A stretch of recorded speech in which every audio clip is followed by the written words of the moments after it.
Ladies and gentlemen, Norm Macdonald.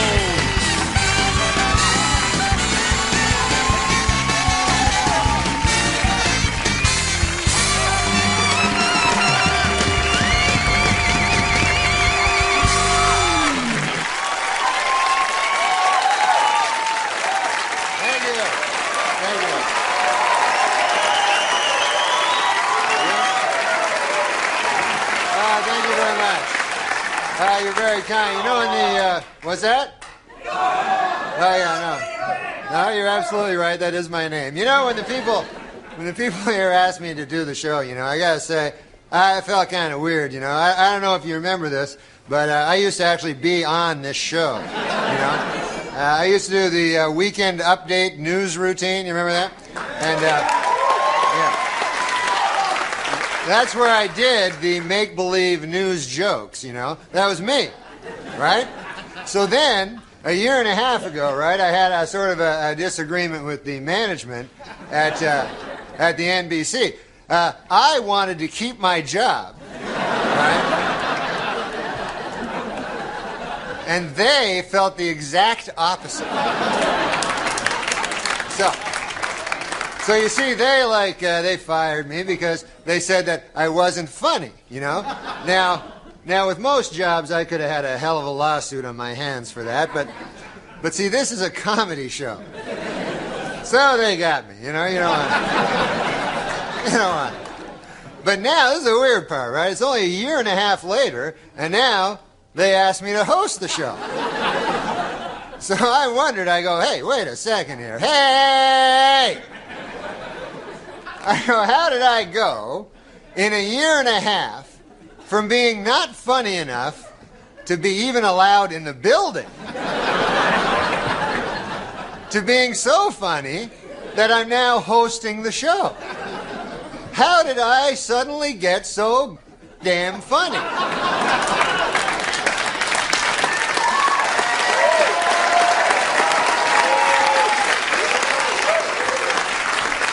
It was inexplicable to me, because a year and a half, let's face it, is not enough time for a dude to learn how to be funny. Then it occurred to me, I haven't gotten funnier.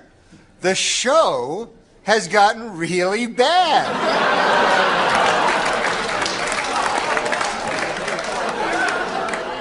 So yeah, I'm funny compared to, you know, well, you'll see later. But okay, so let's recap. The bad news is, I'm still not funny. The good news is, the show blows. All right, folks, we got a bad show for you tonight. Dr. Dre, Snoop Doggy Dogg, and Eminem are here. We'll be right back. We all had to pitch to Lorne, and then I realized early that I would pitch all like my real ideas and I wanted to impress everybody, and I would give and then this happens, and then this is the joke, and then this is, and the big twist is this. At the end. So then when it got to the table for table read in front of 40 people, no one laughed because I did the sketch in the room, and then I realized a couple months in there was the art of the fake pitch, and Kevin Nealon and Norm Macdonald, it was like a contest every week to see who could come up with the fucking weirdest fake pitch that the host believed was actually happening, and the rest of the room we all knew it wasn't. Lorne knew it wasn't. That's awesome. But I remember Kevin Nealon every week would do 2 fake pitches and go, also I have this idea where you live at the top of one of those runaway truck ramps, you know, in your house all the way up there. And it's like dinner time, a truck comes flying through your house, man. And the host would go, yeah, this is funny. I mean, but every week. And we would all just be laughing so hard. And the host is looking around yeah, that is funny, right? But we're laughing because the host is a fucking moron. And then Norm, I remember, it was Bob Newhart goes, I got this idea. People always confuse literally and figuratively. A guy will go, hey, how was that movie you just saw, you know? And I go, oh, my God. It was so funny. I literally laughed my head off. But he didn't, you know, because he's got a head still. And Bob Newhart just stared at Norm like, that's the stupidest shit I ever heard. And then Norm like a dog with a chew toy, was like, I'm not leaving this room until lock the doors like a prison movie. He's gonna break him. Like, yeah. And he goes, or you go, hey, how's your wife? Well, she literally died when she got your message. She literally dropped dead right there on the floor. She's died.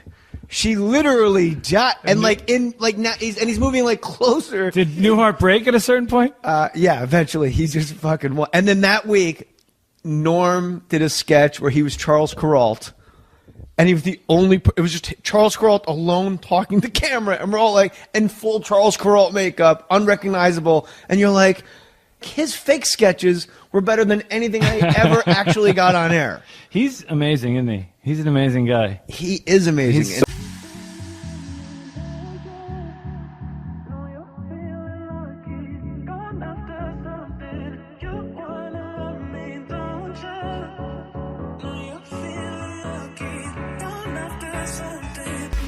Norm Macdonald story. We were filming a sketch. Now, when we first got Saturday Night Live, Norm Macdonald sat us all down, the cast, and he goes, listen, I'm the update guy, okay? Now, if I want to do a sketch, I'm like the star, and I don't want it, but I'm getting it on. Don't write any of your sketches and put me in them. Don't put me in any of your gay sketches. That's what he said. He goes, but be prepared. If I'm doing a sketch, it's getting on. All right. 2 years later, he doesn't do any sketches. He just does the update. Pamela Anderson comes on. Now, whenever a beautiful woman would come on, Chris Kattan would always write a sketch where he gets to make out with the girl. And he'd always over-flirt with her, like, oh my God, you're so sexy, you're hot, I want to sex you up, think you're cute, I want to go on a date, you single, I want to hot, you're sexy. Which was weird, because I always swore that he lived in the closet. Not that I care.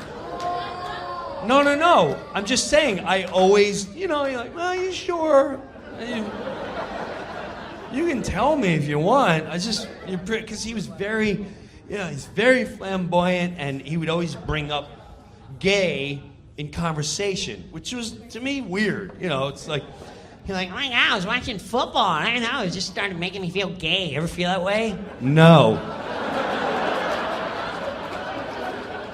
Not really. But if it makes you, all right. And I took that as a hint, because... like a pot smoker will hang out with a group, and they'll go, and there's always one that drops the little hint to test the crowd. Like, yeah, so if we go out tonight, it'd be weird. I don't really smoke pot, but, maybe tonight if someone's got nothing. But I would never do that, because it's weird, it's drugs and stuff. But you automatically know, like, oh, okay, he's looking for, I'll talk to you when no one's around. So I didn't know if Kattan was that guy. I'm like, oh my God, because he'd say it a lot. He'd be like, oh my God, I was on an airplane. I don't know, I just felt gay. Not me, but, whatever, knock it out. So, Pamela Anderson, she's on the show. And she goes on, and we're getting ready to do a sketch. Now, when we read a sketch, we try it out on Wednesday. Wednesday, you want to read it, sell it, and try to get it to be picked up to work on for the week. Now, Norm Macdonald is playing the guy from the Twilight Zone. I don't remember his name, but the sketch is like, imagine, if you will, another place and time. Welcome to the Twilight Zone. So, but Norm, this is how he reads the sketch. He goes, hey, imagine, if you will, another place and time, Twilight Zone, yeah, pig faces. Well, they picked the sketch up, and they put me, Kattan, and Sherry O'Terry in the sketch, okay? Now, it's Saturday, the day of the show. We go on the floor, and if Kattan wasn't starring in a sketch, he'd start nitpicking at other cast members. And he started busting on Norm. He's like, oh my God, Norm, Jesus. You don't even sound like the guy. You're not gonna get this. It's not gonna get picked up. Why are you acting that way? I mean, sound like the guy. Pamela, you're so hot. You're so sexy. Tommy Lee, I'm bigger than Tommy Lee. Me and you can hang out with fuck face. God, Norm, you're awful. Sound like him. And the whole time I'm looking at Norm like, you're not gonna do anything? I've seen you be so rude. You're not gonna say something to Catan? You're gonna let him pick on you? And he's just looking at her like, yeah. Nothing happens. Now's the dress show. On Saturday Night Live, there's a live show and there's a dress show. The dress show, they film the whole show. God forbid something happens, they have a show in the can. But also, they do a lot of sketches because you're trying to get on. Sketches are going to get cut, and then you only see the live version. So we're working our ass off for the dress show. Packed crowd, ready to go. 1 minute for the Twilight Zone. Norm Macdonald, Chris Catan, Jim Brewer, Sherry O'Terry to the floor. We get on the floor as a crowd, our mics are on. Swear to God, Catan's going, God, Norm, where'd you hear this guy? You sound terrible. I can do impression better. Did you work on it? Pamela, you're so hot. I'm gonna suck face and rub up against you, and me and you are gonna hang out and suck your face. You go in the party, we're gonna hump and hang out and dry hump your leg at the party. 30 seconds. God, Norm, you're never gonna get this. God, try. Aren't you guys concerned? We're not gonna get on the air. 10 seconds. I'm gonna bang, I'm gonna feel you and I'm rub up against your butt and hot and... Go! Norm Macdonald. Hey, imagine, if you will, another place and time, and that's the same thing. And I went, I can't believe this is where you want to try to knock it out. And he just let it go like that. Now, when the show's over, you walk into Lorne Michaels' room. And when you go in there, there's a billboard. And it shows you what sketches are on. And when we walk in, go ahead, I'll wait for you. When we walk in, take your time, it's over there. And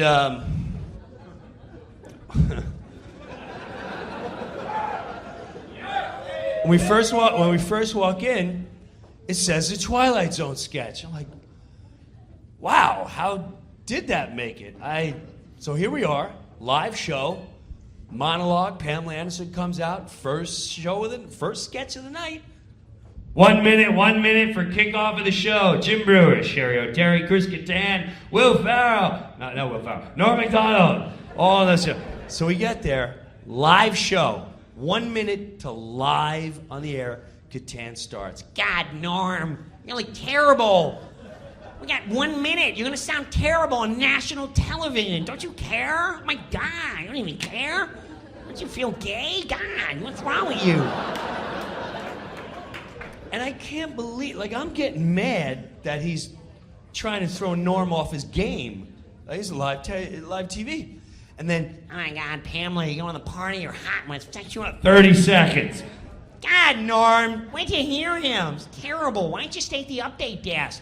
20 seconds. Pamela, you're so hot. 15 seconds. Norm had a cigarette, puts it out. 10 seconds. Hey, Catan. By the way, if everyone didn't know, Catan's gay, but he doesn't tell anyone he's gay.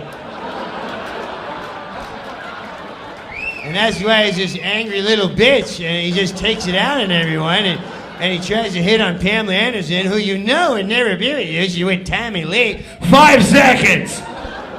So why don't you just come out of the closet and admit you're gay, and you wouldn't live a lie, you little bitch. We're on! Imagine if you will. Another place and time. Oh, here's a good one. Yeah, well, the joke was a bit wordy. Do you have any other color jokes? I mean, he's just blue and yellow. Did you just say, do we have any other colored jokes? I knew you were going to say that. Fucking Jimmy the Greek over here. I don't want to... Jimmy the Greek. How about Jimmy the Greek gets kicked out for being a racist? Meanwhile, they call him the Greek. TV. Mr. Musburger. Yes, sir. People that you've worked with, and now if you're in Now listen, you were on TV for years with a guy called Jimmy the Greek. Jimmy the Greek. And which I always found odd that he was thrown out for racism. Everybody called him the Greek. But here you had a bookmaker on the program. I did. Which I found fascinating. But were there a lot of guys in sportscasting that developed gambling problems? Or not problems? It's fun. You mean, yeah, exactly. By the way, he's got another Greek bookmaker sitting right next to him. There we go. I was about to say, I've got Chrissy the Greek. He has not changed a bit in that regard. So. Norm, it was fascinating. Because, I'm going to be perfectly honest. I knew next to nothing. I mean, I knew you could bet on games and on point spreads, and Bob Martin was a legendary. But the Greek would always take me over to the Barbary Coast, and Michael Gunn, who owns the South Point, he was operating the Barbary over there. And Jimmy Good Vaccaro. Good steak. Best. Yeah. He moved Michael's from Barbary right down here to the South Point, as you know. So I said to the Greek, Greek, well, you like going over to the Barbary? I call him the Greek. Hey, Greek. It was unbelievable. He's sitting around. Greek, come on, let's go over here for dinner. Greek, you have to go. You're racist.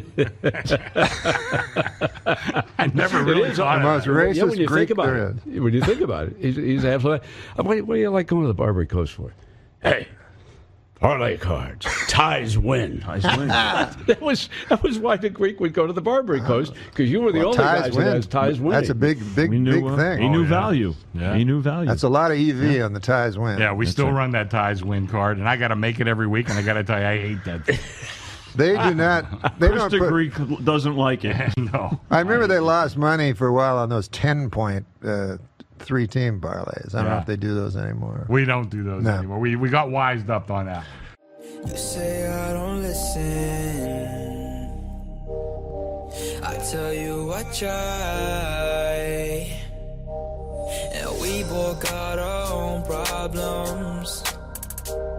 But A reporter from WRC-TV was asking questions about Martin Luther King's birthday and the progress blacks have made in society. There, CBS sports commentator Jimmy the Greek Snyder gave his impressions of blacks in coaching in the National Football League.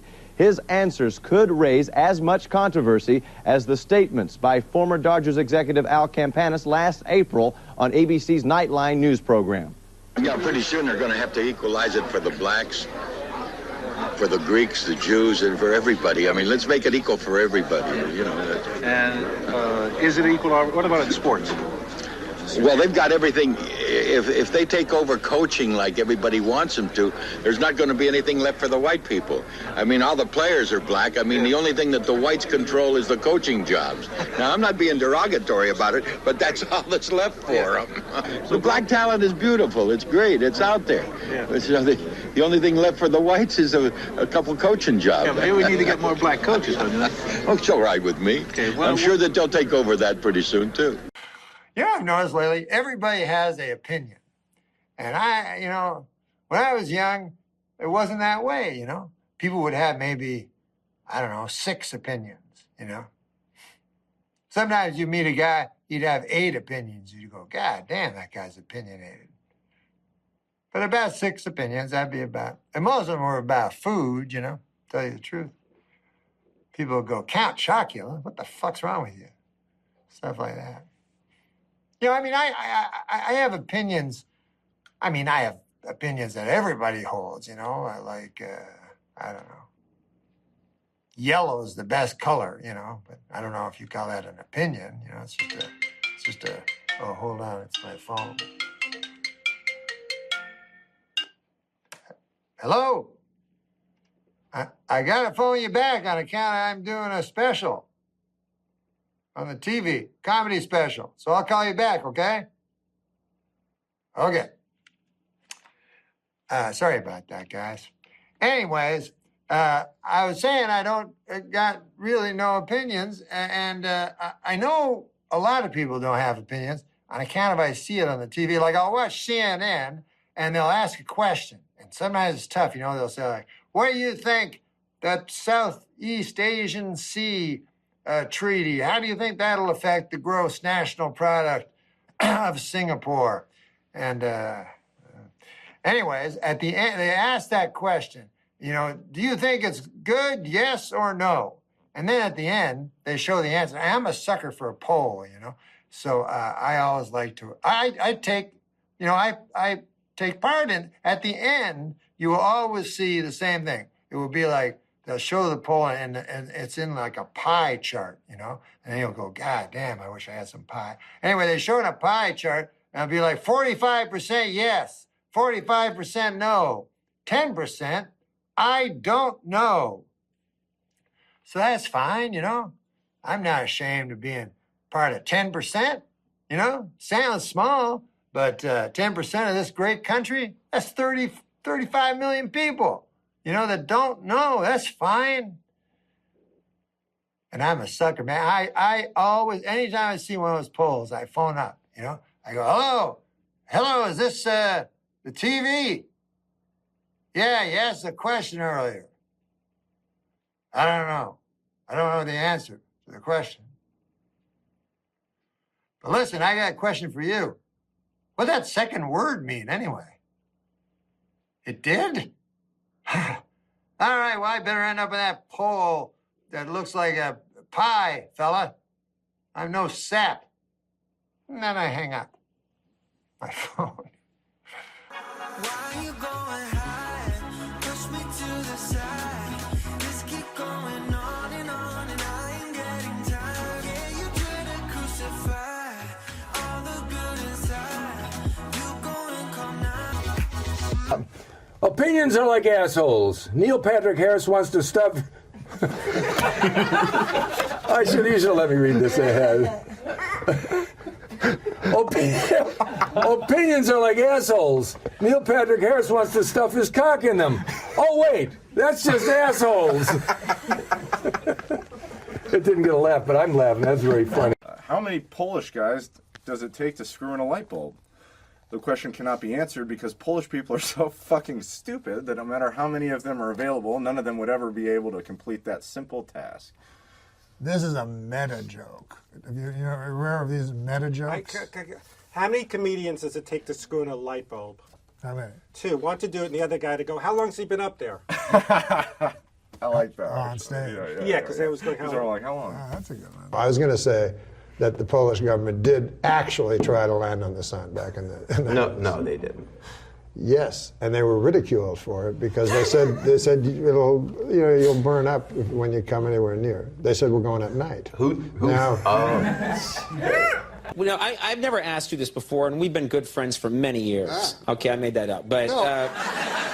We haven't? No, we're friends. We're good friends, but I don't know what your.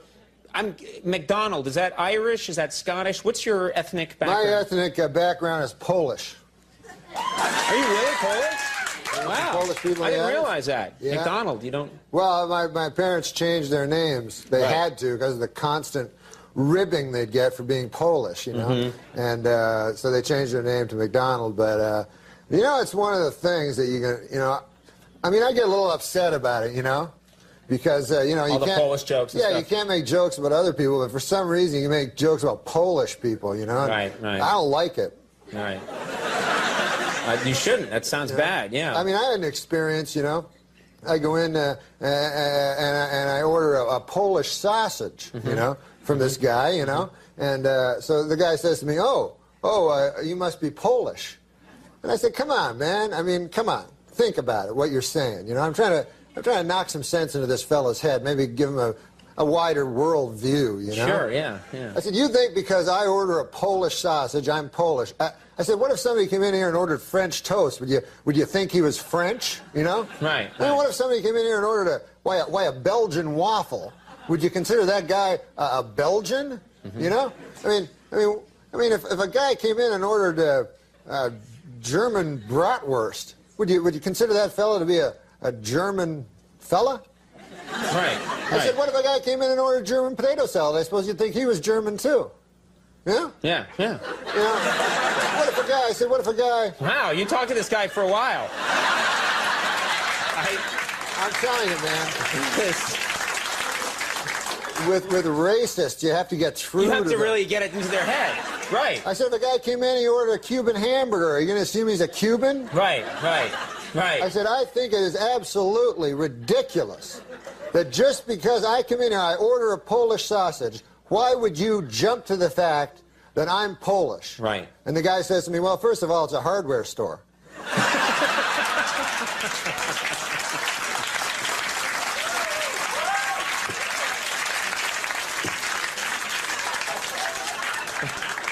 And you hate Polish jokes, don't you? You just hate them. No, I think they're disgusting. I'm scared of letting go, go, go. I'm scared of letting go, go, go. I'm scared of letting go, go, go.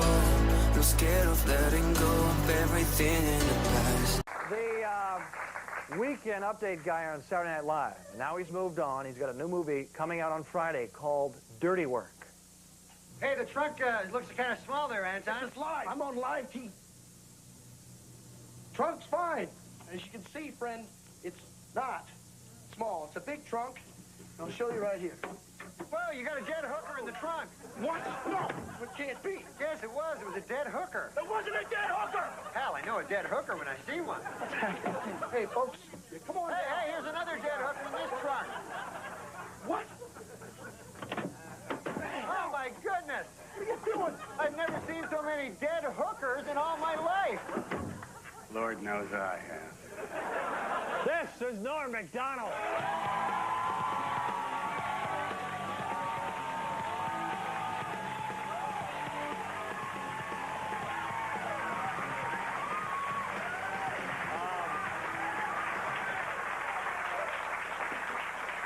Thank you. Thanks. Hey, how are you? Thanks for doing the show. Thanks for having me. Funny clip. Oh, yeah. This is a funny movie to make, you know. We had a lot of fun. It's tough, though, making movies, you know, because this is the first thing I've done where I had a different name. Like when I did Saturday Night Live, I was Norm, and my real name is Norm. There you go. So on this movie, like, my character's name was Mitch, and so a lot of times it'd be tough, like, in a scene, like a guy would go, hey, Mitch, we got to get going. I go, huh? And they go, confusing. yeah, and they go, you're Mitch. And I go, ah, yes, Mitch, that's me. And then they go, cut, you know, that's it. Were there any prostitutes hurt in the making of this movie? Or... Well, Chevy Chase beat up one pretty bad, actually. So Chevy is in the movie? Chevy's in the movie, yeah. He's a great man. He was my hero when I was a kid. So the great thrill of me when I wrote this movie with my buddies Frank and Fred was to put all guys I love, Don Rickles, Chevy Chase, Chris Farley, all my favorite funny guys ended up doing it. So Love Don Rickles. Yeah, Rickles is the greatest. Animals in the movie? There are animals. No, there aren't any animals. But we did kill some. You know when they put at the end there were no animals killed? That's hard to do. You know, we were killing possum and stuff, and we killed a horse. How about any dolphins or no? No dolphins. No, we would never kill a dolphin. That's wrong. I saw you last week on Regis and Kathy Lee. Oh, yeah. And it was fun. Although I got uncomfortable at the end because Kathy Lee was casting you as a leading man, romantic leading man, which is fine. Yeah. That's very believable. But was she hitting on you, or what was she? Was she flirting, or what was going on? No, well, she's a lady, and I'm a man. And she's an incredibly beautiful woman, like, especially in person. You've seen her up close, is that true? Oh, my God, she's so beautiful. She's really pretty, and you know, she's taken. She's married, but... I thought he treats her really well. Right, we know. I thought you...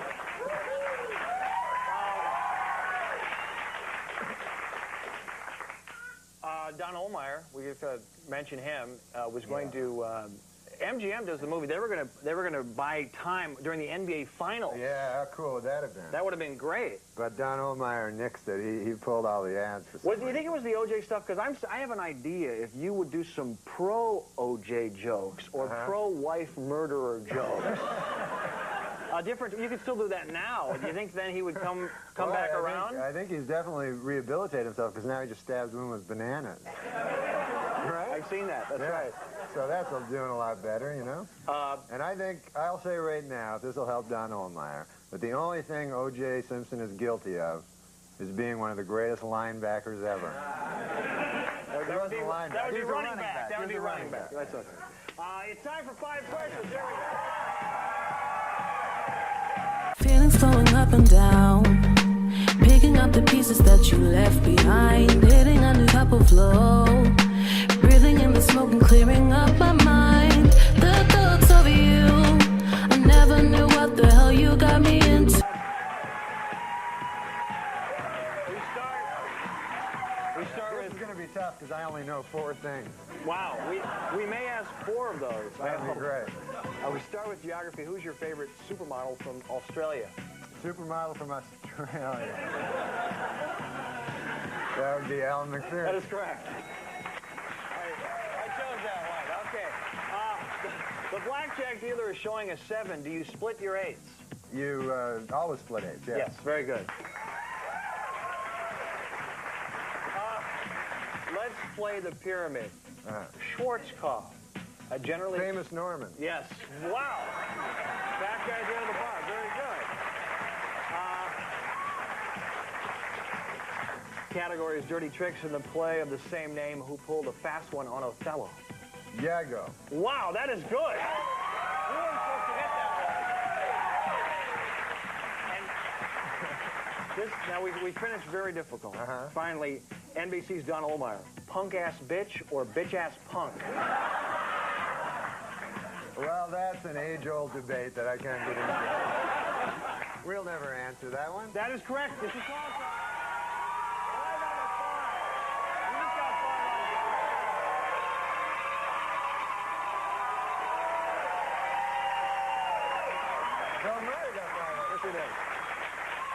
Dirty Work opens on Friday. Big hand for Norm Macdonald.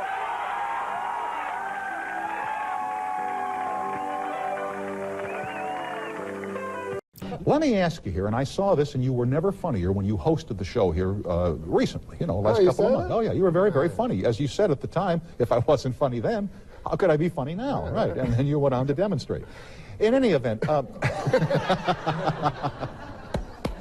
I want to take a look at the moment when, after you'd gotten, you lost your job at Saturday Night Live, they then invited you back on to host, like 18 months later, right? Yeah, it was odd. Yeah, and you were kind of musing on stage in your introduction about what had happened, since you obviously weren't funny enough to be on the show, but now you're suddenly funny enough to host the show, and this was your explanation. I was ruminating. You were ruminating. Let's take a look at your explanation. Then it occurred to me, I haven't gotten funnier. The show has gotten really bad.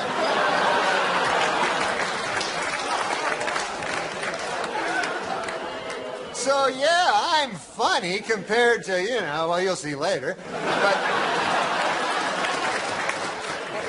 Okay, so let's recap. The bad news is, I'm still not funny. The good news is, the show blows. I remember when I was doing that, and you can hear it if you listen to it, but the writers booed during that, After not writing anything for the entire show, they booed. It's ballsy. It's a ballsy thing to do. I assume you wrote that. Did you run it by, you must do the dress rehearsal and run it by the producers and the writers. I was going to do a thing that I thought would be really cool, and then I was talked out of it. But I was going to do the monologue, and then leave and let them do the rest of the show by themselves, which I thought would be good for the show, because it would be, they'd have to get together, band together, and, work around the fact that the host wasn't there and stuff like that. This was, of course, in a period when Letterman had he still hadn't gotten over the fact that he'd been fired by NBC, and hadn't gotten the Tonight Show right. And you went on Letterman, and I still remember seeing this. He was just fired up with anger and fury on your behalf at the pinheads at NBC. What did that mean to have Letterman at your back? Oh, Letterman was so kind to me. Yeah, one thing about being fired was, like, a lot of cool guys I really loved, mostly Letterman, he's my favorite guy ever. But Letterman and Stern and Gary Shannon and all these, Chevy and all these guys, like, jumped to my defense, which was really nice. But especially David Letterman, because he was the reason I got into stand-up, and he's the reason that I love comedy so much. I was asking you about the driving thing, because Norm doesn't drive. We learned that last time. And then I was listening to the Howard Stern show the other day, and I heard Artie Lang telling another story about Norm, which I thought was really funny and worth telling here. Again, I heard this on Howard's Sirius radio show. Artie was saying about how, I didn't know that you got fired from Saturday Night Live. Yeah. I thought it was just like, cast member decides, I'm going to go do other things. No, I got fired. You got fired because they said, what? It was like, you say that they told you weren't funny enough. Yeah. And then the show really started to suck, right? And this is like when SNL went through, like, its most unfunny period. And then they asked Norm to come back to host. That's right, they did, yeah. So he's like, wait a minute, I'm not funny enough to be on the cast, but I'm funny enough to come host. So there was a couple ideas, one of which was Norm was going to come in, do the opening monologue. Oh, Artie said that? Artie said that? Yeah, he's telling the story. Oh, that was I had an idea. I think I know what you're... Yeah. And the idea was to go out and do the opening monologue, because you know how now the host is like in every... It didn't start that way, but now like whoever hosts in the show, he's in like every single sketch. Artie said this on the air? Yeah. So I guess the one of the thoughts, and he said that you obviously ended up not going through with it, and you thought about it for a almost did it. Yeah, I'm telling you, this I was like, it would have been the coolest. That would have been the greatest thing. He was going to do the opening monologue, get in the elevator, and then leave because it's a live show. But he was just going to bail because his character is going to be like in all the sketches, which is not. I thought it would be actually good for the show because it would make the show exciting after I left. They'd all be scrambling and figuring it out. Yeah. But, see, I didn't know that they fired you. Yeah. I wept a little for you because I already tell every story I ever tell. Well, you know how many comics out there don't give a fuck, but kind of still do. You have to kind of still do to eat. That guy Norm truly doesn't. He's so fucking funny. One of my best opening monologue jokes ever. Did you ever see? Remember that whole thing when he was doing Weekend Update and they told him to make it funnier. So he didn't. He just was more Norm the next week. So eventually, of course, he gets fired. So then he goes off into the Hollywood world. He's got a TV show or a hit movie or some shit. So now they bring him back to guest host on SNL. And I'm going to butcher this, but he kind of came out. He's like, people know I got fired from this show. So now they got me back hosting, which means either I got a lot funnier or this show sucks.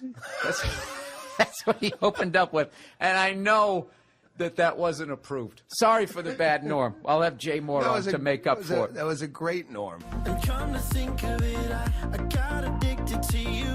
Oh, no, no, no. And come to think of it, I need somebody like you. Oh, no, no, no. I need someone like you.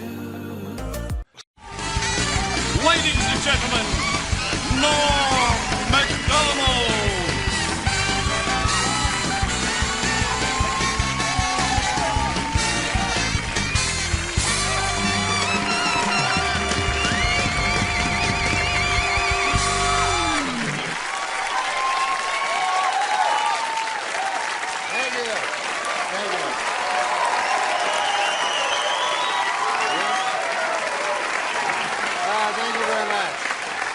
You're very kind. In the, what's that?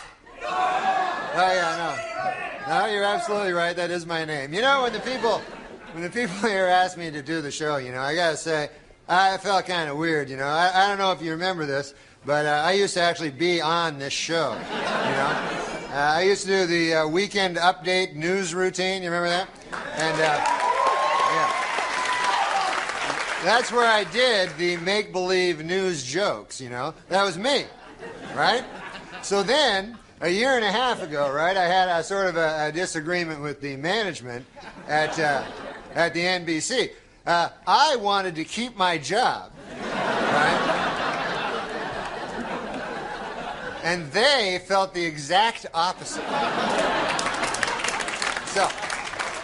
So you see, they fired me because they said that I wasn't funny, Now with most jobs, I could have had a hell of a lawsuit on my hands for that, but see, this is a comedy show. So they got me, you don't want. But now, this is the weird part, right? It's only a year and a half later, and now they asked me to host the show. So I wondered, I go, hey, wait a second here. Hey! I go, how did I go in a year and a half from being not funny enough to be even allowed in the building to being so funny that I'm now hosting the show. How did I suddenly get so damn funny?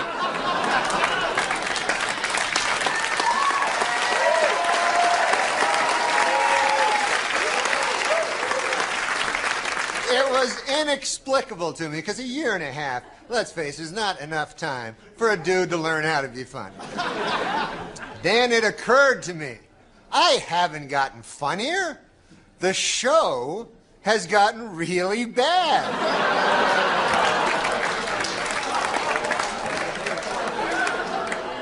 So yeah, I'm funny compared to, well, you'll see later. But okay, so let's recap. The bad news is, I'm still not funny. The good news is, the show blows. All right, folks, we got a bad show for you tonight. Dr. Dre, Snoop Doggy Dogg, and Eminem are here. We'll be right back. Guy that likes games. Here's love a games. game that I thought of today. It's called Talk Your Way Out of It. I'm going to give you a situation that you're stuck in, and you're going to need to talk your way out of it somehow. Okay. You meet a beautiful woman. She wants to have sex with you, but she wants you to wear an afro wig. And while you're having sex with her, she's screaming racist shit at you. And then her neighbor opens the door and comes in. He's a black guy, and he's got a baseball bat. So I agree to do it. Oh yeah, Is that you what want to you're have saying? sex with her. So I'm doing it? You're willing to wear the black African wig, So and I'm- she's screaming horrible racist stuff. The guy walks in, he's black, and he's got a baseball bat. He's But very wait, angry. He walks in coito, like while we're doing it? Yeah, her door wasn't fully locked, and the yelling was so loud, he could hear you guys from next apartment. He could hear her yelling the N-word and I see. fuck me. And I got you. And so And he how do I talk? You want me to now talk? you gotta talk to the black gentleman who's got the Okay. baseball bat and talk your way out of this situation. Okay. Hey, bro, let's kill this honky bitch.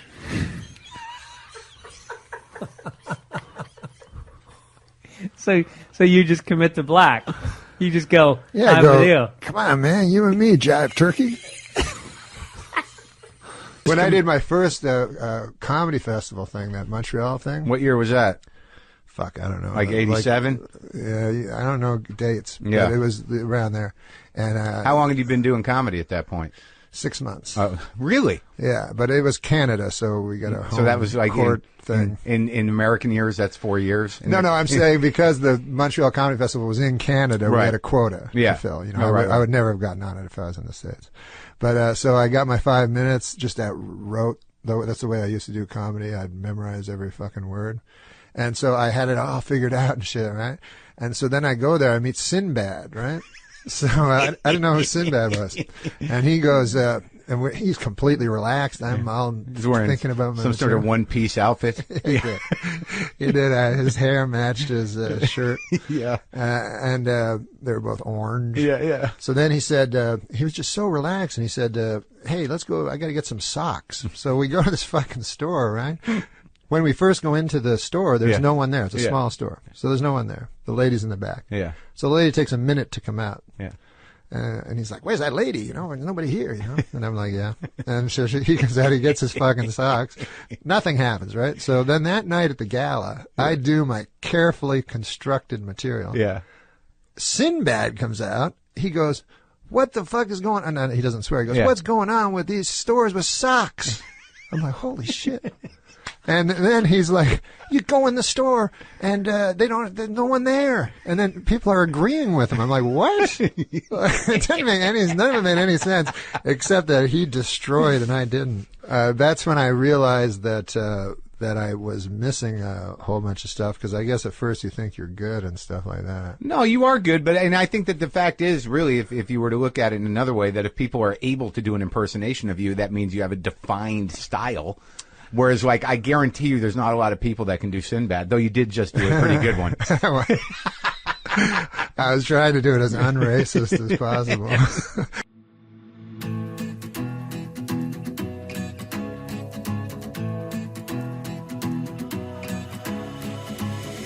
I've been searching for what's missing, but the answer.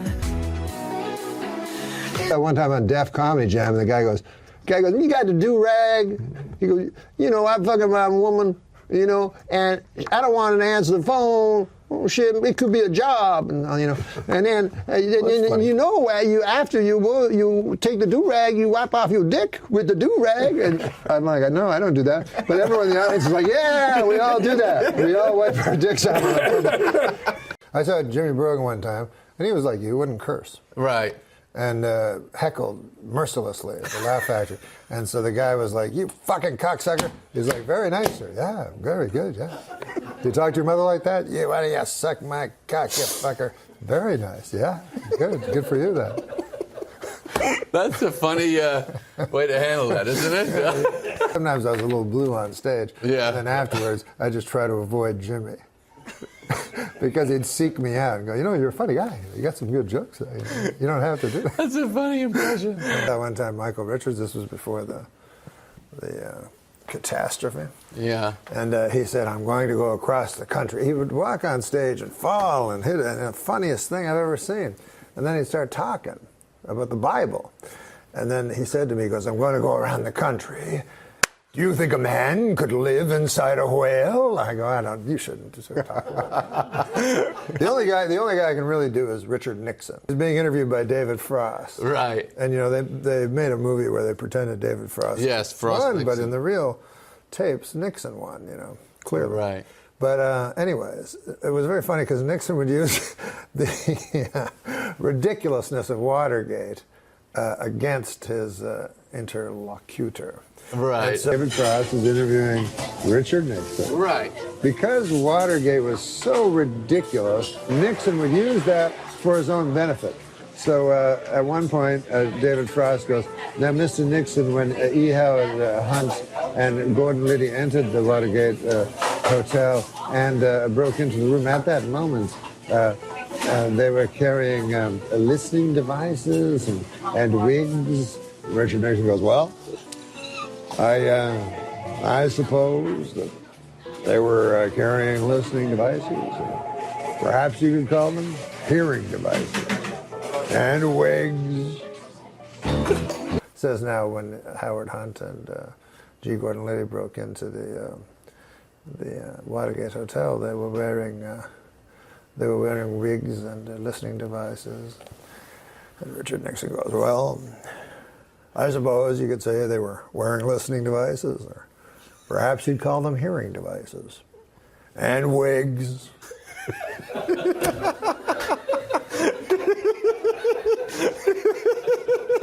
I never knew that you had such a flair for impressions. They're really, really good impressions. I don't do impressions, but I just... And the Jimmy Brogan, I've never seen anybody do Jimmy Brogan. That was great. I love the Jimmy Brogan. I went to Rodney Dangerfield's club when I was in Century City in Los Angeles. He opened one. Yeah. For a short time. Oh, I didn't know that. Yeah. And so the comics would come up, and then after the comics came up, he'd come up. And he'd be wearing his pajamas half the time. Right, yeah. And so he'd take questions from the audience. It was funny because most of the questions were jokes, but then suddenly he'd be honest. So they go, you know, how's your dog? Oh, you kidding, Vinny Moomba, you know. You know, last week he said he had 4 cases of VD. He's all right now, you know. But it's like, you know, how's your dating life going, Rodney? Are you kidding, you know? I need your love. You free my mind. I need your love. Yeah, you free my mind. And still in line. This is what I saw one time.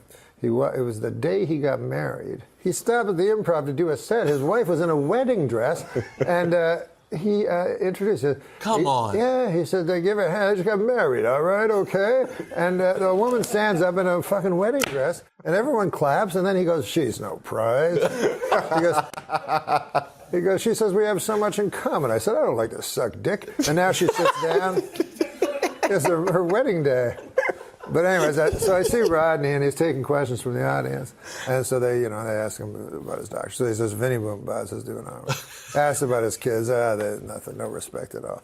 He says, one guy says, when are you going to do your next movie? You tell me, you cocksucker. These motherfuckers. Everyone's like, what? Motherfuckers won't give me a movie after fucking Harry Basil. Are you kidding me? Like her. Another terrific impression. Fantastic. I love it. What are the best things in your life right now? The best thing is my son. I would like to say to Eugene Levy that there's no reason to be ashamed of your son. My son only this morning punched me in the chest really hard. How was your summer? What'd you do? Man, Anything good? It was great. It was a lot of fun. I have a little boy, you know. How old's your son? He's 6 years old. Oh, that's great. I want to say 6. And he's a lot of fun. I do things with him, you know. We play and stuff. What do you do? What kind of things? I took him to Disney World. Well, there you go. Down in Florida. You ever go there? I've never been there, no. Well, you don't have, you're barren. Not barren, but That's you right, have I'm children. barren. I'm sorry. That's right, I'm barren. I'm infertile. Only That's ladies. right. I can't possibly have children. What's your son's name, Timmy? Little Dylan. Dylan. Yeah, Dylan. yeah. Dylan. Not really. Name for Bob Dylan? Yeah, I named him for Bob Dylan, and I thought, hey, man, nobody's going to be named Dylan. That's a cool name, because when I was a kid, I always read Dylan... Thomas? Dylan Thomas, a Child's Christmas in Wales. Yeah. And so I said, hey, nobody will have that name. And then everybody has that name, because they had that kid on 90210. This is too long, right? I'm so glad you're back, Norm. We haven't seen you in quite a while. I but I'm missed you, man. Yeah, glad to see you. How have you been, and what have you been doing? Oh, man, nothing compared to you. Congratulations on young Harry. Oh, thank you very much. Yeah, he's a good boy, I Nice fellow, understand. yeah. You have a son also? I have a son, yeah, a little older. He's, I want to say... he's 10 or 15. Yeah. The point is this. I want to give you a little advice. First of all, they get less cute. Oh, see, yeah. And you got to, when they're young, you got to do certain things. For instance, because you love your child more than anything, obviously. And when I was young, and I had my little boy, Dagwood. Name is Dagwood. I named him after the literary figure Dagwood Bumstead. Yeah.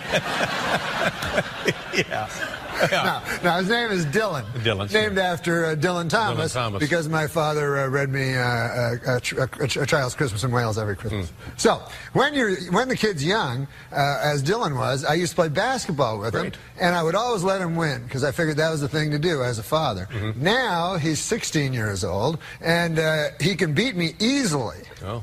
Now he thinks that he's always been able to beat me. I told him, I said, no, I used to let you win. He's like, no. So my advice is beat the hell out of Harry. While I can. While you can. Yeah. Not sure that I can even now.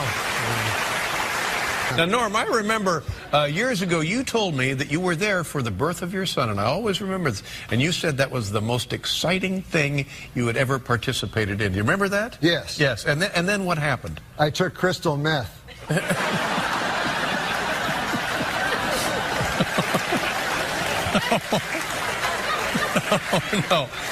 No, you didn't. I didn't know what you were getting. No, that's right. No, and then you said a couple of weeks later you went skydiving. Oh, was that it? Yeah, that was what it was. Yeah. Or hang gliding. Yeah, hang gliding. And how was that compared to the birth? It was. This was a joke I did at one point? I have to do your act for you now? Is that what it's come to? And you said that was much more exciting than the birth. Oh, I'm sorry. That's what's pleasure in my son being happy. Ah. Yeah. How old is your son? He's, 10, 15? You liar! He's 6. He's a 6-year-old. You just about you had sex in the last 10 years. No, my son's 16 years old. He's 6. No, he's 16 years old. He's 16. Yeah. So is he a confidant? Do you call him and, do you ever share personal, trials and tribulations and triumphs? I would never do that to a child. He's 16. Well, I mean, as you have said, he can't be a child forever. When are you going to put the hard realities of life on him? Well, that's an interesting question. That is an interesting question because I actually have love for my son. Yes. Like deep, of course. Deep love. He's your son. And so I don't want to damage him with The way you were damaged. With the harsh realities. Damaged? No, I had a great. No, but you're I broken. don't want to damage him with any viewpoints I may have, because he's not ready yet for reality. I think children aren't ready for reality for a while. But I do tell them that education is pointless and things like that. What does his mother say? She thinks that he should go to college and stuff. Yeah. Yeah. He should. And you're Not like, everyone can grow don't up and be waste a your money. comedian. Yeah, I'm saying it's just arbitrary nonsense. You know, it's. I tell him even the classes he takes now, it's just ridiculous. You know, that algebra has no meaning and none Unless of this he stuff becomes an engineer. Well, unless he becomes. Do you have no hope for this Unless child? he becomes a math teacher, math professor. But I mean, you know, you think it's a coincidence that they have 6 subjects out of 10 billion that they teach in school? And then It's you just pick completely one of the 10 arbitrary. billion to focus on. No, you have to. You they need don't basic teach you 10 math. billion. You need basic language. It's lovely when the school has art or music, which none of them do anymore. A little Yeah. PE to keep us from getting fat. I mean, come on. Yeah, no, they have A little some good science, ones. some They of the have some basic good science stuff. Sure they do. Of course they do. No, I tell him if he wants to go to college, he should have a goal, you know, to be. He can't. He's 16. No kid at 16 has a goal. Their goal is like to be a rock star. Oh, you know Or what I'm have gonna do? sex. Well, Right. I mean, that's actually the goal. Does he want to have sex? Or did you tell him, oh, don't bother with that? There's nothing for you in that. It's just repetitive. It's over and over. I would Same thing. discuss something like that with him. I hold him in too high esteem to discuss it. We're super short on time. I've already missed my traffic thing. I'm fascinated. I don't know whether to slap you or hug you. Like, seriously, I feel like someone needs to shake you and knock some sense into you. We are going to take a short break. Or maybe you. What? Maybe you. Knock sense into me? No, I'm doing fine. I'm good over here. Oh, me too. No, you're not. I'm telling you. I know from broken people, Norm Macdonald. You say I don't listen. I tell you I try. And we both got our own problems. But I still. Is that a seal? It was sort of, I was being a sarcastic prick. Okay, actually, I was get what it. I was doing. I got you. But, you know, it's hard, you know, with the Webble-Vision's hard. It's never really going to work perfectly, you know. Yeah. We got a baby seal, we got a ferret, Listen. and no audio, but we can comment on it. We got Steve in the studio using just old-fashioned TV techniques. Yeah, Hey, this is somebody calling in. how are you? Funny. I do that on my Baby Skype. seal calling in from Canada. I do that. seals? I do that too on my Skype with my friends. I get like little dinosaurs. I'm like, I am going to eat you. My name is Stegosaurus and stuff like that. But this guy's not very good. I don't know. My name is Stegosaurus and stuff like that. Yeah. And there's a big delay. Yeah, some sort of delay. Well, let's not take a that's call not for a fun. minute. Let's just talk, man. Yeah, Let's just talk. It's just not fucking Let's just working. 3 guys from Canada that were, you know, where were we 20 years ago? I don't know. Here, I think. What? I wasn't here. You were here? Yeah, I think so. Oh.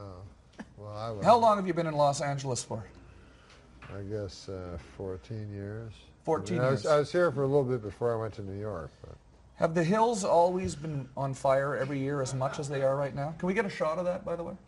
We actually have a shot that we're literally right across the street from the burning hills of Los Angeles. Can we get a shot of that? Yeah. Your twins were born here. Norm? Your twins. Yes, your twins. Your twins were born here. Your twins are here right now. Well, I don't have a camera, so I can't. Okay. Okay, wait. Well, we'll get a shot of the fire in a minute. Your 2 sons are here tonight. This is a very. This is great. I wasn't sure if they wanted to be on the show or not. Those are your 2 sons are here tonight. This is a real fun. I'm glad you guys finally made it up here too. This is great. Yeah, you guys got to come up here more often. Should. Absolutely. Already. Yeah, this is good. Now, Norm, yeah, are you going to bring your twins up more often? Oh, here now? Yeah, they can come out if they want. Yeah. You They'll mean come on the show? do a sketch or something? Well, no, I was just saying in the future. Sure. But if they Yeah, want they to can come do on it right now. Yeah, sure. Do they want to come Steve, on? if we get up and give them the link. You guys don't have to leave, though. You guys No, gonna no, leave? we'll be here. We'll be in the audience. Okay. They're going to do a We're sketch? off the camera, and I don't know what this is. Oh, yeah. Okay, here we go. Ladies and gentlemen, we are live on the internet right now. We're I should hold the box. trading seats here. Norm's twins are Dylan and... Dylan. Dylan, yes. Yeah. Creative with the naming. How you doing, Dylan? Good. How are you? How are you? Wait, is that going to work? I don't know. I don't know what this is. Okay, There we go. Here we go. You're Dylan and... Dylan. Dylan and Dylan. Yeah. You're both named Dylan. Yeah. Both named Dylan. Okay, good. Oh, well, thank you. Well, this is great. Yeah. So, both named Dylan, really? Yeah. Very good. Oh, that's good. Both And named. again, you've never been up to the show before? No. Yeah. First time. We Yeah. got to see Conan and this tonight. This is a lot of fun. Double header. Yeah. And you guys have been to my hometown of Ottawa. You have? I have. Yeah. Yeah. It's because we're from Ottawa. You know, your father and I grew up maybe only 10 blocks away from each other in Gloucester. Gloucester. He grew up on Jasper, and I grew up on Monson.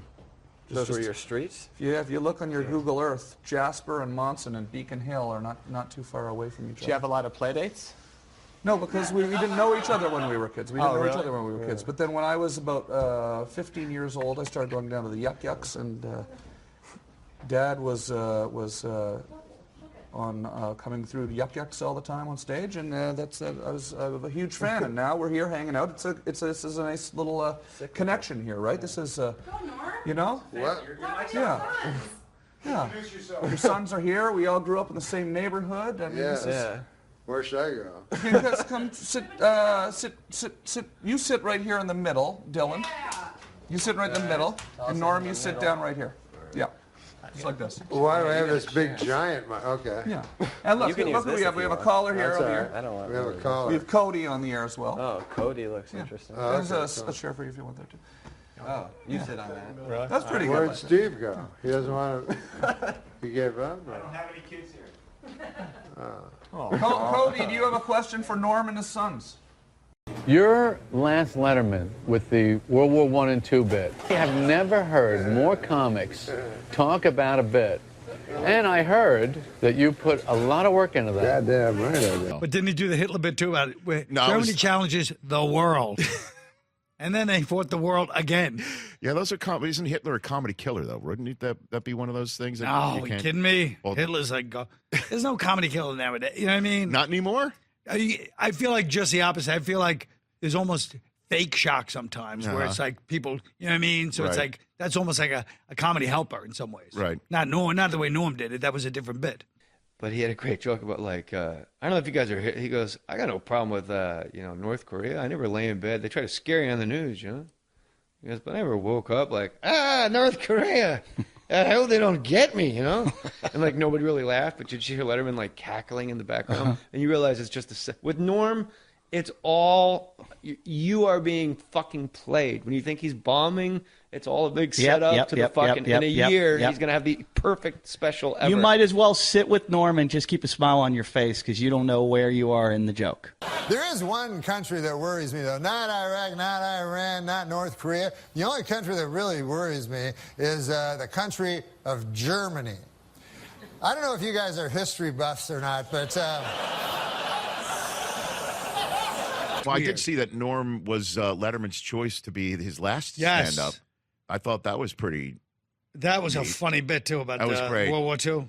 Well, which one? The funniest bit I thought of Norm's that he said was how your phones change everything now. Right. That is a picture. He's got one grainy picture of his great grandfather, like separating the hogs on the farm. Right. But now, because everybody's got a phone right now, somebody from years from now, here's 1 million pictures of my great grandfather doing Right. everything in their life. And Norm's face when he did his grandfather. Yeah, so he's just horrified that someone's taking his picture. Like, just looking like in Yeah. shock, like, don't take my picture. Yeah. Oh, that was a great bit. I got a picture of my great-grandfather. The thing took 6 hours. Take your picture, and there's a picture of my great-grandfather, one. They only had, every guy had one picture back then. And it's just him like...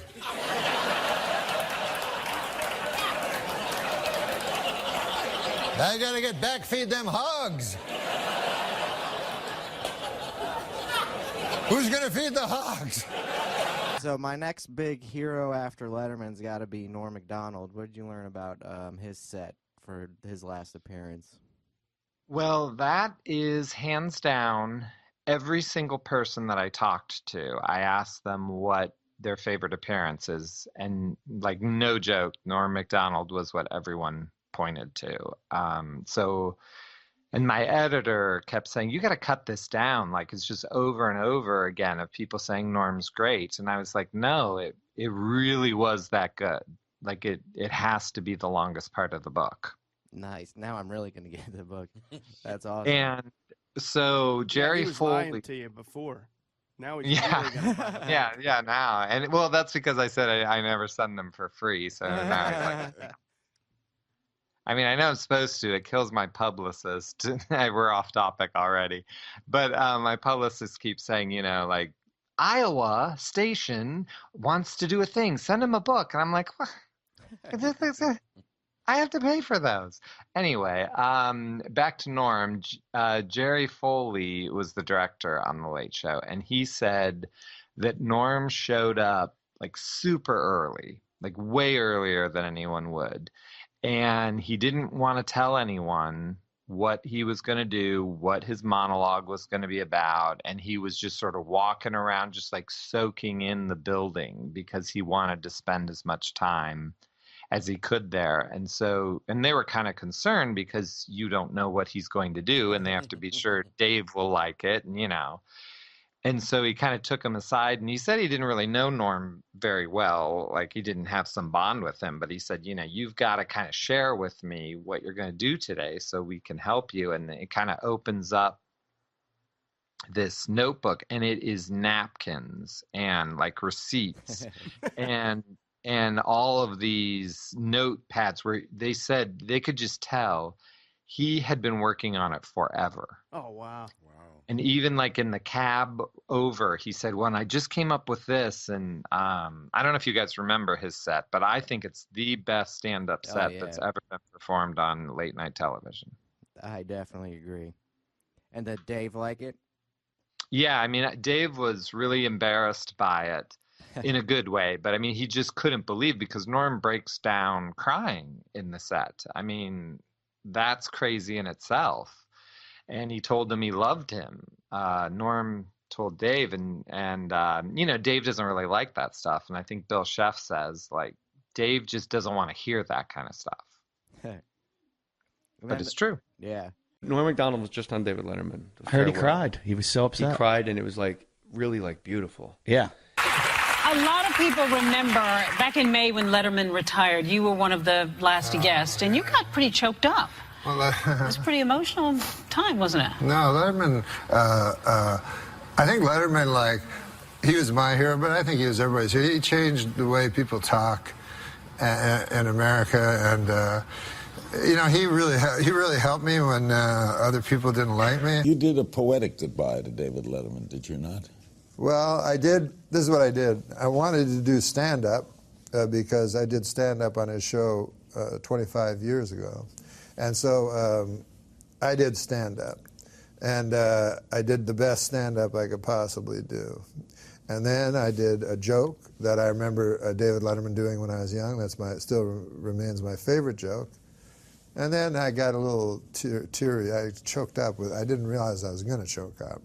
And then I certainly didn't realize I was going to tell him I love him. I said, I love you. He was emotional at saying goodbye to you on the show. At the time when, and like Conan suggests, I didn't know he was ill, so surprised. In thinking about that moment, he must have known a great deal about what his future was and how long it might have been. I always took it as an enormous compliment that my emotional situation had affected him. Right. But now, to be fair, this guy knew more than just I was leaving. Take me on a journey. Take me far away from this life. I'd leave it in a hurry. Let's run away before morning like you. As I just like to say, I know that Mr. Letterman is not for the mawkish, and he has He has no truck for the sentimental, but if something is true, it is not sentimental. And I say in truth, I love you. Oh, my God. Very funny, Norm. And thank you. Thank you for everything. Thank you. Norm Macdonald, ladies and gentlemen. That was very sweet, Norm. And now we're That's warm. fun. Now we're warm. Well, we're warmed not only by the coffee, but by fellowship. And the bon homie.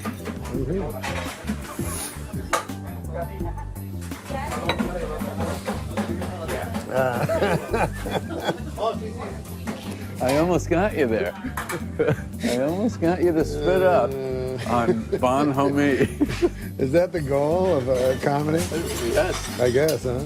Go drinking and I go back into my car like it was some like fucking, yeah. It's not a camper at all. It's a fucking car.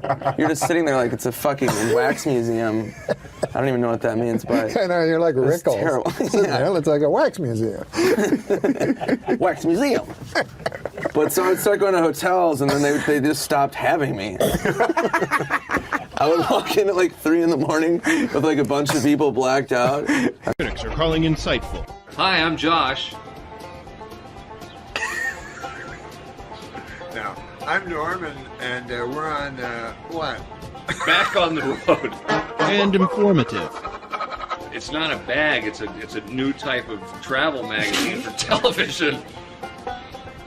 Jesus Christ, man. I'm sorry. Norm and Josh are back on the road. You told me you had a cock yesterday. It's...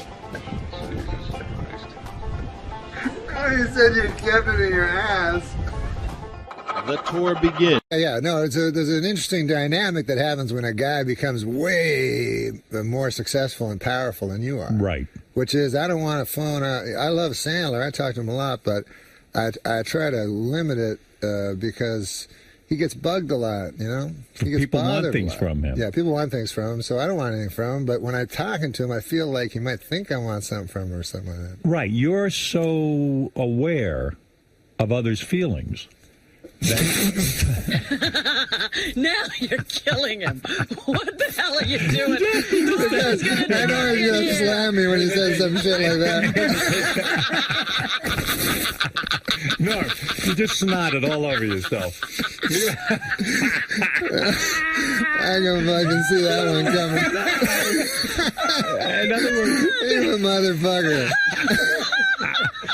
In other words, you're so in tune.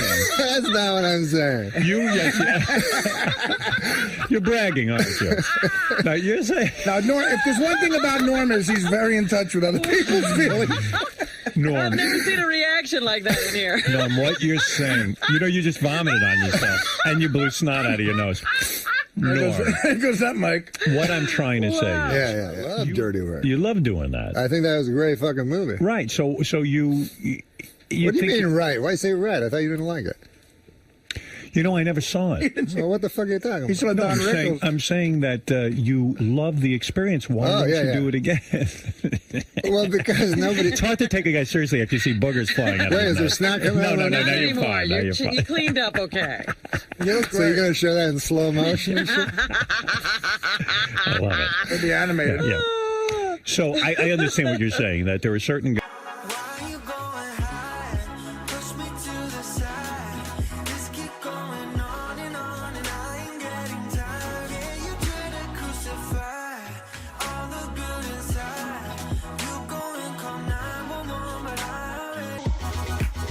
You want to hear what it has? Yeah. It has heavy-duty grilling grates.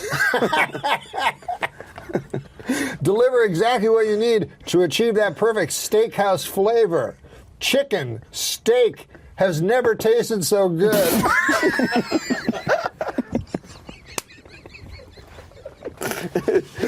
Listen, no more dry meat. Yeah. You know, there's so many naturally funny guys. Sometimes with stand-up, I'll get in a cab, and the guy will go, guy will tell me, you got to be the funniest guy ever, you know? He's just this cab driver, way funnier than me. And he goes, I don't know how you do it. And I'm going, wow, that's good. because you'd be way better than I would. He's like, how do you do it? You stand up on stage? I could never do it. I guess I'll just have to drive this cab for the rest of my life. What do you do again? Stand up there? Nah, that seems impossible.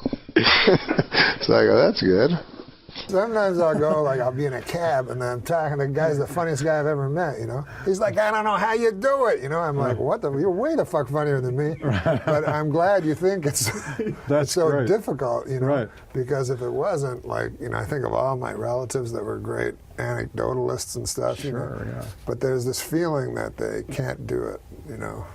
Right. And of course you can. This week is Taxi Cab Appreciation Week, so to all you taxi cab drivers out there, I'd appreciate it if you'd take a shower once in a while. How'd that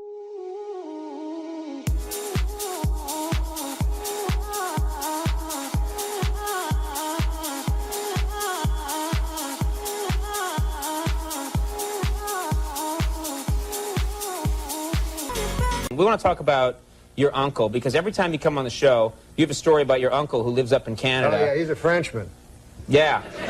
Yeah. And you always have like a little story about him. Jean-Luc. Oh, yeah, he's a crazy character, that dude. He originally visited New York City. Hello? I'm just having a drink. I can listen to you and have a drink. It's not like I went like this. Hold it. Ooh. Ah, liquid. Huh? I'm still here. Let's see if I got this right. You've got an uncle, lives up in Canada, named Jean-Luc. Jean-Luc. Occasionally he visits. Once time he visited New York. So I'm living in New York, you know? And Jean-Luc, I'm excited. Jean-Luc's going to come back, my crazy Frenchman uncle. So he gets in the cab, right? When he gets to the airport. Yeah, when he gets to the airport, the cab driver picks him up, and the cab driver says to him, hey, Frenchman, he says, do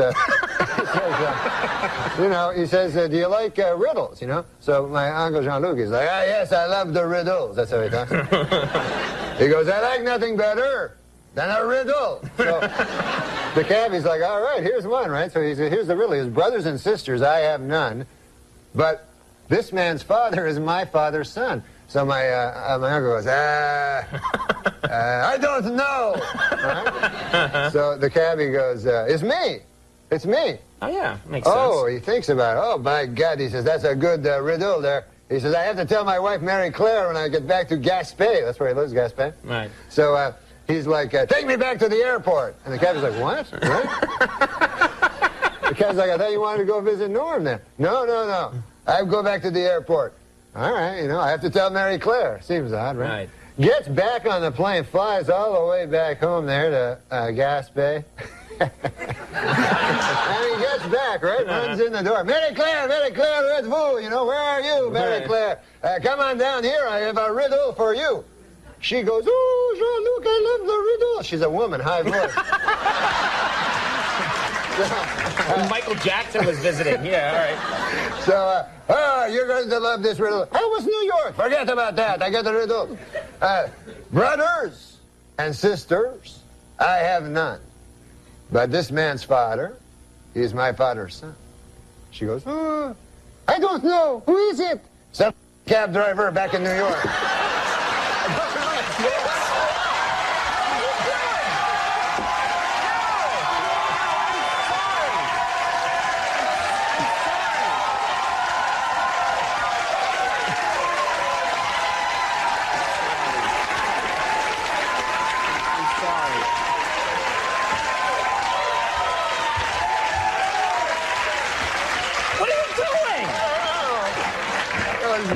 You didn't mean to do that, did you? No, I didn't. Be honest, you didn't mean to do that. I didn't at all. I just got to the end.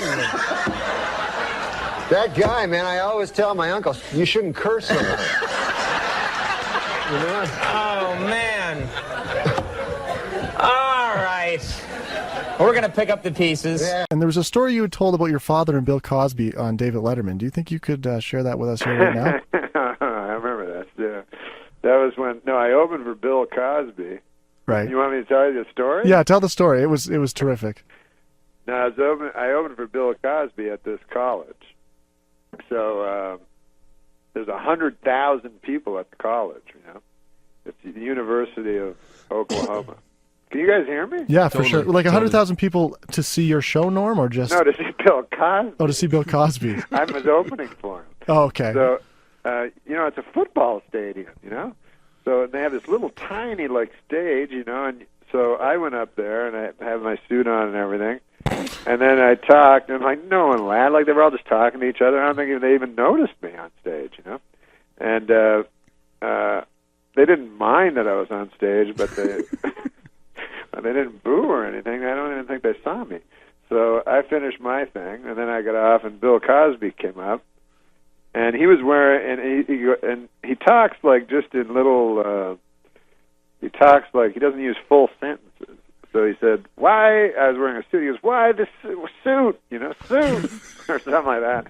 So I said, "No, I was trying to show the respect." Bill Cosby goes, "College, wear the sweatshirt and the pants." So he just had a suit on. So, anyways, he says, this shows you how good Cosby is. He's he was asking the girl, from the student union or whatever. He goes, "What's going on here?" So she goes, "Well, next week we're playing Tulsa, and it's a big game." So then he goes on stage and he goes, "We're playing Oklahoma State." He goes, "Oklahoma State!" So everyone cheers, right? Then he goes, "Tulsa!" Then everyone boos. And then he says it slower. He goes, "Oklahoma State!" Then everyone goes crazy. He goes, "Tulsa!" And he does this 6 times, and the audience is going insane by the end of it, cheering and booing. And then at the end he goes, "Next week I'll be playing Tulsa, and I'll be doing that bit in reverse." Then he laughs. Everyone laughs. So then they loved him. They didn't even notice I was on stage. And so anyway, then the show ends. And then I'm talking to him, and I was telling him, because when I grew up, my dad and I would listen to Bill Cosby albums. He would love Bill Cosby, my dad. So I said, "My dad loves you." He goes, "Where's your dad live?" And I said, "Ottawa." He goes, "Ottawa." And then he turns to his manager guy that was with him, and he goes, "Maury, aren't we playing in Ottawa? When? I thought the schedule..." So then the guy goes, "Yeah." He goes, "We're doing it in August." He goes, "Yes, take the man's name down, and we will..." And so then he says, "I will meet with your father, take him back, and we will speak, and I will put him in the front, because people like to be, and then after, and so just put the number down on the paper." So then, I go to write the number down, and it occurs to me that my father's dead. So, but I don't want to say that to Bill Cosby, So I just write down any fucking number. I just write the area code and then 7 digits. So that's the story. So then later, a couple of months go by, and this also shows you the power of a guy like Bill Cosby. I was doing some lame thing on the Drew Carey show, I was supposed to be a lawyer or something for one episode of the Drew Carey show. So I'm on the Drew Carey show. I'm rehearsing, and the lady runs up and she goes, "Bill Cosby's on the phone." So I go, "What?" So I go and I answer the phone, and it's there, I swear. It's Bill Cosby. So I go, "Hello?" He goes, "Your father does not answer at the phone." I phoned the number, and the phone rang, and it then another voice came that was a machine, and it was a person saying that the number was not used by a person and all this, so I'm like, instead of just telling him, I just said, "No, that's the number." That was all. I didn't know. It was impossible for me to say. But, so anyway, that's the story. And then I told that story on Letterman once, and I guess Cosby saw it, and then the next day this was when I was working at Saturday Night Live.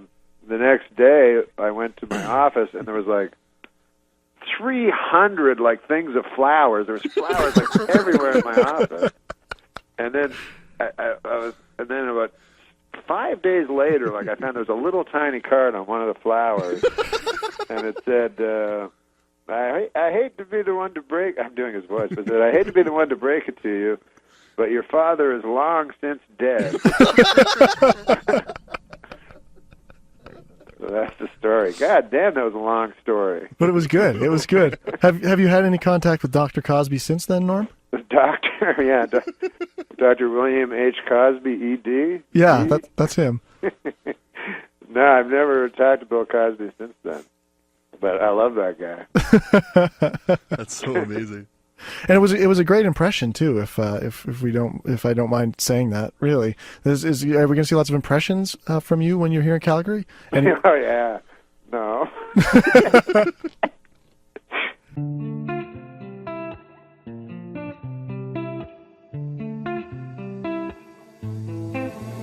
Little one, you've been away so long, and I need you now more than forever. More than forever. You know, I had maybe the greatest Bill Cosby story ever. Really? And now it's not in the top 10,000. Because I'll tell people the story. Right. And I'll constantly be interrupted by, and then did he rape you? I'm like, he didn't ever rape me. It had nothing to do with the story. Some women who are tall get a little self-conscious around guys. They feel like who are smaller, they have to crouch and slouch to make them feel more comfortable. Is that? I think that my natural posture is something closer to a Mr. Burns, and that I have to fight. You're like Mr. on The Simpsons. You're like one of these. Yes, I've seen candid photos of me, Right. just the beautiful line Right. of his back. So I have to really. This fella wrote many of them Simpsons. I know I'm. Yeah. Sort of in love. Oh. What's that? Well, no, I just my prerequisite for any relationship is that the person that I date has to love The Simpsons as much as I do. I just don't think I could ever really love someone if they didn't truly love The Simpsons. Yes. You guys should get married and go on a honeymoon too.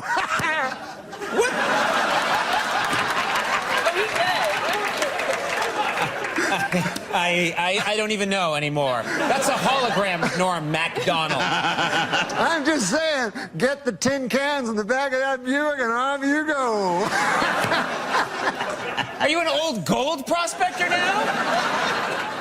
You know, we're gonna make this happen. So, I told that you like to make unusual craft projects, and I heard about this, and I thought I've got to ask you about it because you know, and you shouldn't judge a book by its cover, but it seems so unusual. I see you; you're such a beautiful woman, and then I heard about this craft project. It seemed a little unusual. I was living in Texas for a little while, and I started collecting owl pellets. And for anyone who doesn't know, when an owl eats a field mouse or a rodent, it eats it, digests all of the edible parts, and then regurgitates a pellet, which is all the bones, all the undigestible matter.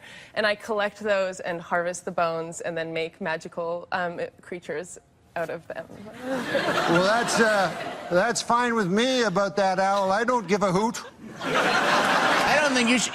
I think be you should on a host talk show. Yeah. You should be writing liquor store greeting cards. Found some roadkill on the side of the road one day and was looking up how to dissolve the meat in the way that would be least odious to my landlord and neighbors. And I discovered that was also one of the early indicators of Jeffrey Dahmer's psychopathy. So it is a serial killer. Yeah, I was gonna. I love that she rents. I know. You're doing this in a rental. Yeah. Hey, let me ask you this. Did you ever toss a prostitute off a bridge? What's the punchline?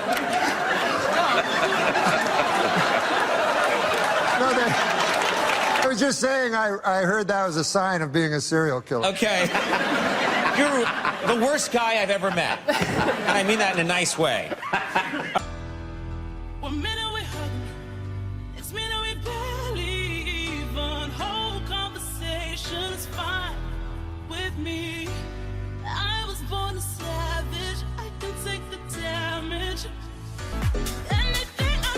What about, do you believe that Jeffrey Dahmer should have been broomstick raped to death? Oh my God, Norm. Well, he was killed. Well, that's how he died.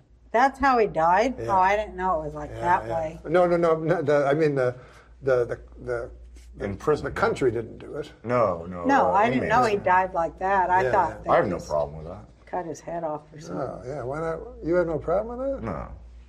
Yeah, he's trying to be a tough guy, Mr. Tough Guy. You wouldn't want to get like a guy like Jeffrey Dahmer or something like that. I mean, you wouldn't want anybody who might eat you at lunchtime, you know, but that was his name, right? Jeffrey Dahmer? Absolutely. Yeah, okay.